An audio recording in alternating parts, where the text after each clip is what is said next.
ቴዲዮ ባለፈው አልበሙን ሲያወጣ ከአትላንታ ቃለ መጠይቅ አድርጌለት ነበር። ኦኬ አንተ ደግሞ አትላንታ ሄደህ ሙዚቃ ስራን አቅርበሃል። የመገናኘቱ ነገር ነበር?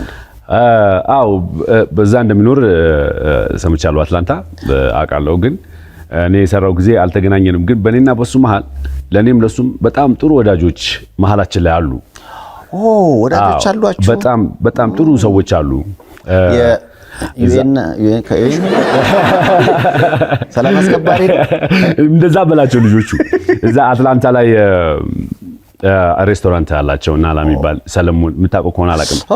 ሰለሞን የሚባል ልጅ እንዳንተ ትንሽ መለጥ ያለ እሱ ፓርትነሩም አለ፣ ሄኒ ይባላል። ያው ስለ ይጠይቀኛል ስለኔና ስለሱና አንዳንድ ነገሮች አወራን። እንግዲህ መልእክት ልኬለታለሁ በሰለሞን እንግዲህ መልካሙን ሁሉ እንደምመኝለት ምናምን ነግሬዋለሁ። ከሙዚቃ ልዩነት ውጪ ሌላ ነገር ምንም እንደሌለን አውርተን በቃ ደስ ይላቸዋል። ማወቅ ይፈልጋሉ። የድረስ ነው ይሄ ነገር እየገፋ የሚሄደው ምናምን ይላሉ እና እነሱን አግኝቻቸው ነበር። ያው ምክንያቱም አሁን ጋሽዬ ያልከው እሱ እንደሆነ አስበው ብዙዎች ለምን በዛ ደረጃ እንዲህ አይነት ስራ ሰራ የሚሉ ሰዎች አሉና እሱስ ጋሽዬነቱን አምኖ አልደወለም። ይሄ ቀጣይነት እንዲኖረው አይነት አስተያየት ነው።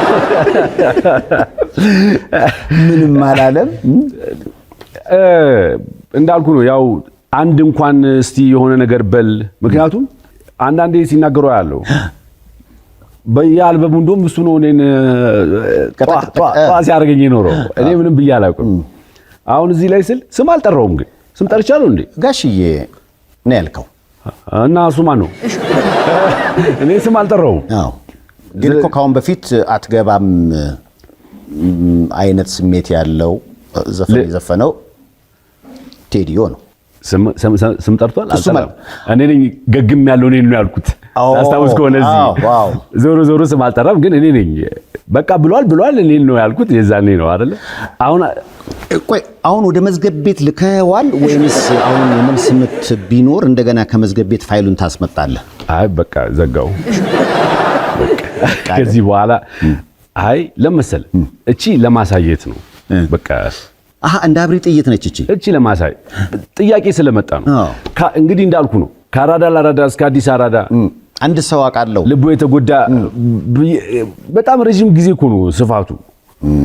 ከዚህ በኋላ ፋይሉን አስገባው በቃ ካሁን በኋላ መልስ ቢመልሱ የኔ ልጆች ናቸው የሚሆኑት እንጂ ለመመላለስ እንትኑ የለኝም። በቃ ማሳየት እኮ ነው የተፈለገው። በዛ ላይ ደግሞ ቅድሙ ጓደኛም ገብቶ እንደዚህ እያፋረሰው አረ ወጥቼበታለሁ ወጥቶበታል በቃ